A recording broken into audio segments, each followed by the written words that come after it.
Ravi de vous retrouver pour ce nouveau numéro du Dessous des cartes. On commence avec cette photo d'un grand journaliste, le russe Dmitri Muratov, recevant en 2021 le prix Nobel de la paix, récompensant le parcours courageux du rédacteur en chef du média russe indépendant Novaya Gazeta.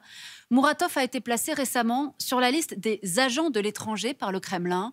Une partie de la rédaction de Novaya Gazeta tente malgré tout de poursuivre son travail, notamment depuis l'Europe. Novaya Gazeta, un média en exil qui a déjà vu 6 de ses journalistes assassinés, dont Anna Politkovskaya, tuée par balle devant son domicile en 2006. Muratov qui déclarait récemment « L'absence de liberté de la presse fait toujours naître la propagande. La propagande est toujours au service de la tyrannie. Et la tyrannie se dirige toujours vers la guerre. » L'occasion pour nous, en collaboration avec Reporters sans frontières, de vous proposer un état des lieux mondial d'un droit fondamental, celui d'informer. Voici les données sur la liberté de la presse en 2023, établies par l'ONG Reporters sans frontières. 180 pays et territoires ont été audités pour recevoir une note allant de 0 à 100. 0 signifie répression totale des journalistes, 100, aucune entrave à l'action de la presse. Le résultat est inquiétant. Seuls 8 États ont une bonne situation de leurs médias, c'est-à-dire pouvant travailler en sécurité, dans l'intérêt général, sans interférence. Ils ont reçu des notes entre 85 et 100, tous sont en Europe du Nord, la Norvège restant leader mondial depuis 2017, avec 95,18 sur 100. Viennent ensuite 44 États avec une situation plutôt bonne, du Timor oriental aux États-Unis, de la France et l'Allemagne à la Corée du Sud. Mais dans 7 États sur 10, le quatrième pouvoir souffre. Dans 55 pays, la situation est problématique, de la Hongrie au Ghana et du Brésil à la Grèce. Dans 42 pays, la situation est difficile, au Mexique, en Amérique du Sud, au Maghreb, en Afrique subsaharienne, en Asie centrale, en Indonésie. Enfin, dans 31 États, la situation de la presse est très grave, dans certains pays du Moyen-Orient, en Inde, en Russie, et tout en bas du classement, le Vietnam, la Chine et dernière, la Corée du Nord. Pourtant, au fil du temps, la liberté d'informer est devenue un droit fondamental. Voyons comment. L'article 11 de la Déclaration des droits de l'homme et du citoyen de 1789 le dit clairement. La libre communication des pensées et des opinions est un des droits les plus précieux de l'homme. Tout citoyen peut donc parler, écrire, imprimer librement. En permettant la confrontation des idées, le droit à l'information est une condition fondamentale de la démocratie. La liberté de la presse est née en Europe suite à l'invention de l'imprimerie au XVe siècle. 1766, la Suède est le premier pays à l'inscrire dans la loi. En 1791, le célèbre premier amendement de la Constitution américaine interdit au Congrès de limiter la liberté d'expression et de la presse. En France, la loi sur la liberté de la presse sera promulguée en 1881, une loi toujours en vigueur. En Allemagne, elle fut inscrite dans la Constitution de Weimar.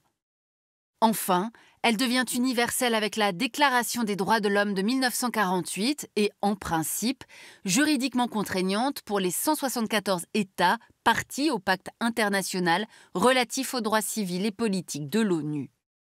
La liberté d'informer est intimement liée à un régime réellement démocratique. En effet, lorsque cette liberté d'informer est entravée, on peut alors s'inquiéter aussi pour la démocratie. Pour cela, regardons le classement des démocraties, le Democracy Index, établi par le groupe The Economist. La liberté de la presse est globalement ou en partie respectée dans les démocraties pleines et imparfaites.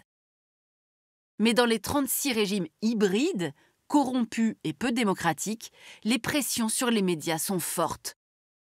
Et dans les 59 régimes autoritaires, soit l'État contrôle les médias, soit la critique des pouvoirs y est dangereuse.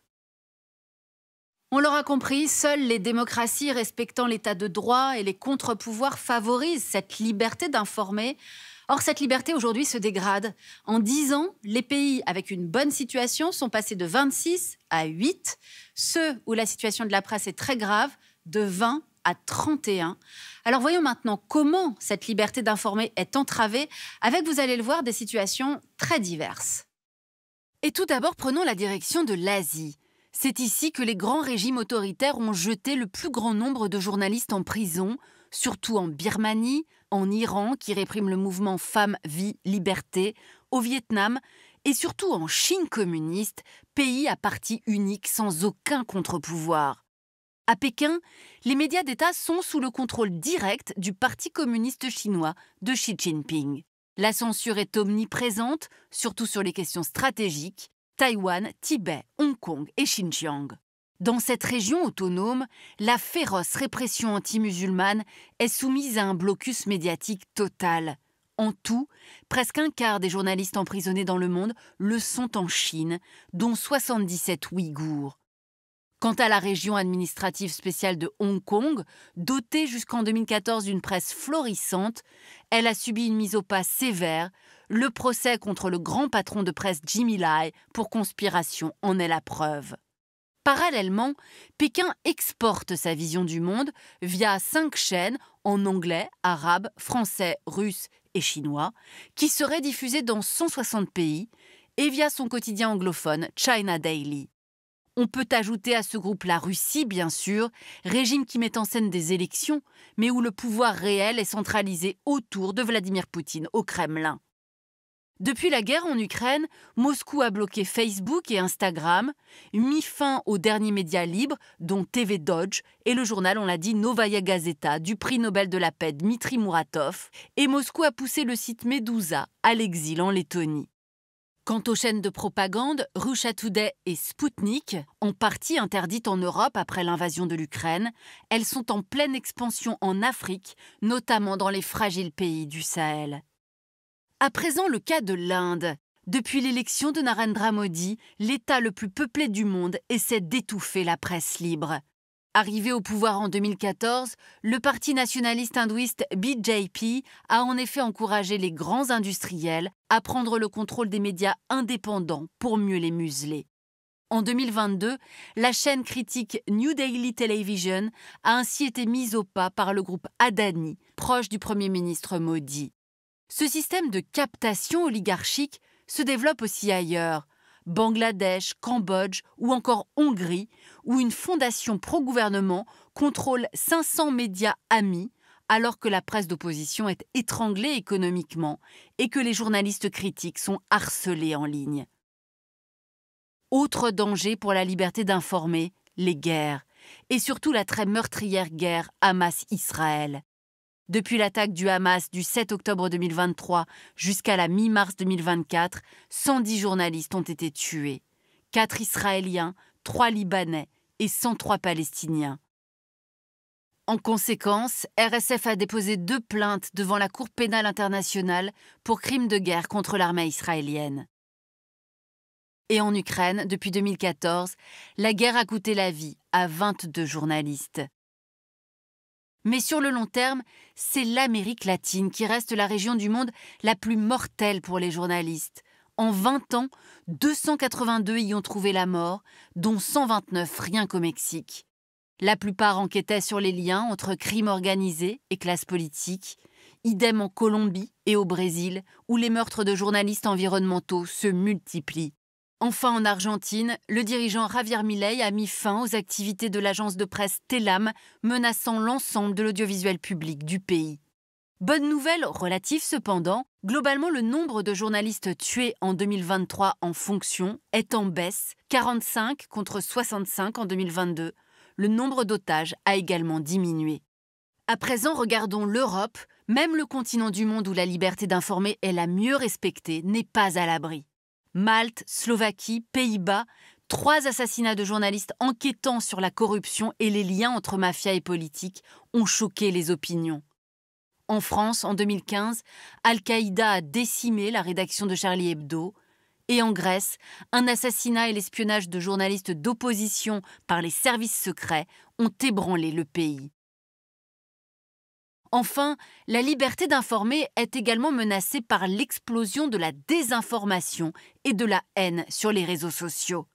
Pour contenir ce fléau, l'ONU soutient depuis 2023 un code mondial de l'information, Objectif, soutenir l'information honnête et fiable contre les usines à fake news, comme celle créée par la Russie et l'ex-chef du groupe Wagner Prigojine pour influencer notamment les élections américaines et le Brexit en 2016.